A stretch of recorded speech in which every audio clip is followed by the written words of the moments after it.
आज की 10 बड़ी खबरें।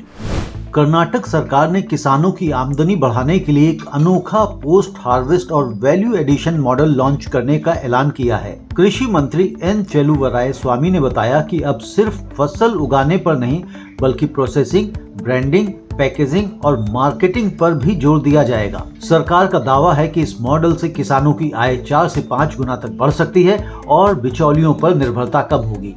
यह पहल agriculture beyond production empowering farmers सम्मेलन में घोषित की गई, जिसमें किसान उत्पादक संगठनों और सहकारी समितियों को सीधे बाजार से जोड़ने की योजना शामिल है। केरल के कृषि मंत्री पी प्रसाद ने केंद्र सरकार की उस सलाह को सिरे से खारिज कर दिया है जिसमें राज्य से धान बोनस जैसी योजनाएं बंद करने को कहा गया था। केंद्र ने उच्च खाद्यान्न भंडार, वित्तीय दबाव और पर्यावरणीय चिंताओं का हवाला देते हुए पल्स, तिलहन और मिलेट्स को बढ़ावा देने की बात कही थी, लेकिन केरल सरकार का कहना है कि धान खेती राज्य की खाद्य सुरक्षा और किसानों के भरोसे की रीढ़ है। मंत्री ने केंद्र को औपचारिक विरोध पत्र भेजते हुए कहा कि धान प्रोत्साहन हटाने से आत्मनिर्भरता की दिशा में चल रहे प्रयासों को झटका लगेगा। जापान के मियाजाकी प्रांत में पूर्व कृषि मंत्री ताकू एतो अपनी एक पुरानी टिप्पणी के कारण मुश्किल में हैं।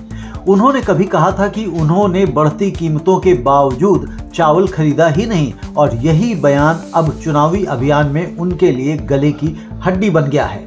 8 फरवरी को होने वाले आम चुनाव से पहले उन्हें बार बार माफी मांगनी पड़ रही है और सीट बचाने की जंग बेहद करीब बताई जा रही है। भारतीय ship builder swan defence and heavy industries को ओमान सरकार से बड़ा रक्षा निर्यात ऑर्डर मिला है। Company royal navy of Oman के लिए 104 मीटर लंबा आधुनिक ट्रेनिंग जहाज बनाएगी, जिसमें क्लासरूम, ऑफिस, 70 कैडेट्स के लिए आवास, हेलीकॉप्टर, ऑपरेशन सुविधा और एडवांस नेविगेशन सिस्टम होंगे। यह जहाज 18 महीने में डिलीवर किया जाएगा और यह डील भारत की स्वदेशी जहाज निर्माण क्षमता को वैश्विक मंच पर मजबूती देती है।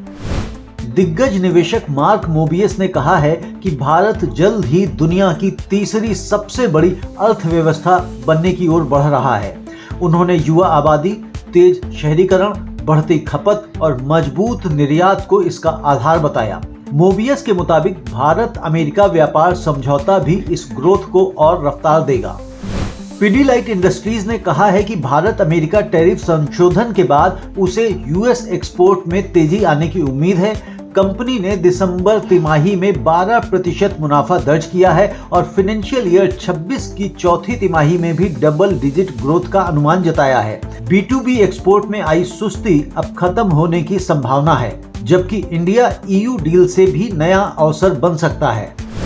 अमेरिका में LNG एक्सपोर्ट टर्मिनलों की मांग बढ़ते ही नेचुरल गैस फ्यूचर्स में 5% से ज्यादा उछाल आया है। ज्यादा निर्यात से घरेलू सप्लाई टाइट हुई है, जिससे कीमतों को सपोर्ट मिला है।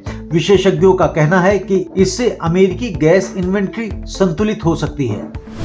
वाणिज्य मंत्री पीयूष गोयल ने साफ किया कि भारत अमेरिका व्यापार समझौते में कृषि और डेयरी जैसे संवेदनशील सेक्टर पूरी तरह सुरक्षित रखे गए हैं। उन्होंने कहा कि टेक्सटाइल, लेदर, मरीन प्रोडक्ट्स और जेम्स एंड ज्वेलरी जैसे श्रम आधारित सेक्टर को बड़ा फायदा मिलेगा। यह डील आने वाले हफ्तों में फाइनल होने की उम्मीद है। महाराष्ट्र में इस सीजन अंगूर निर्यात के लिए वाइनयार्ड रजिस्ट्रेशन में 28% की गिरावट दर्ज की गई है। लगातार बेमौसम बारिश के चलते किसानों की संख्या 42,000 से घटकर 30,747 रह गई है। नासिक समेत कई जिलों में खेती क्षेत्र में भारी कमी आई है, जिससे एक्सपोर्ट सप्लाई प्रभावित हो सकती है। राजस्थान के मुख्यमंत्री भजन लाल शर्मा आज 13वें इंडिया स्टोन मार्ट 2026 का उद्घाटन करेंगे। 4 दिन चलने वाले इस एक्सपो में अंतरराष्ट्रीय खरीदार हिस्सा लेंगे। कम अमेरिकी टैरिफ और संभावित भारत EU FTA से स्टोन और वैल्यू एडेड प्रोडक्ट्स के निर्यात को नई रफ्तार मिलने की उम्मीद है। कृषि और व्यापार जगत से जुड़ी खबरों को देखने के लिए सब्सक्राइब करें कमोडिटी टुडे।